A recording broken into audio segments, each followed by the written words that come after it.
अस्सलाम वालेकुम। कैसे हैं दोस्तों? उम्मीद करता हूं कि आप सब ठीक होंगे। आप भाइयों की दुआओं से मैं भी बिल्कुल फिट हूं। रिक्वेस्ट को दोहराता हुआ चलूंगा कि अगर अभी तक आपने चैनल को सब्सक्राइब नहीं किया तो सब्सक्राइब कर लें और बेल आइकन दबा दें ताकि पुर्तगाल से रिलेटेड जो भी अपडेट्स हों आपको टाइम टू टाइम मिलती रहें। बात करते हुए चलेंगे ईमेल की। तो आज अक्टूबर ख़त्म हुआ है, 30 अक्टूबर की ईमेल आ गई है। अल्लाह ने चाहा तो कल से इंशाल्लाह नवंबर की ईमेल्स आना शुरू हो जाएंगी।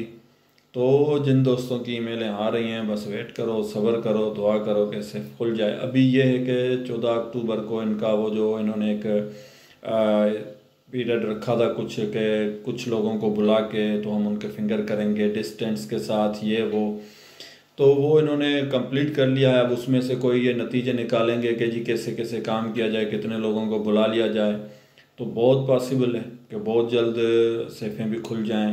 पर अब कहानी आके इधर पहुंची हुई है। मेरे हिसाब से मैं अपनी एक राय दे रहा हूं, ये सिर्फ एक राय है, तुक्का है, कि अब कहानी आके बस ऐसे पहुंची है कि बस अब खुली कि अब खुली वाली बात है।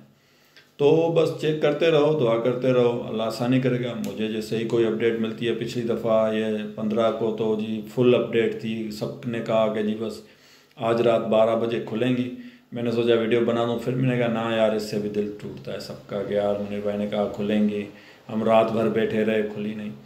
तो भाई अब और तो कोई अपडेट है नहीं, बस यही है कि बस दुआ करो और चेक करते रहो।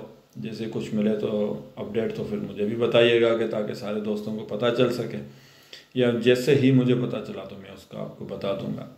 तो दुआओं में याद रखिएगा। अल्लाह हाफिज़।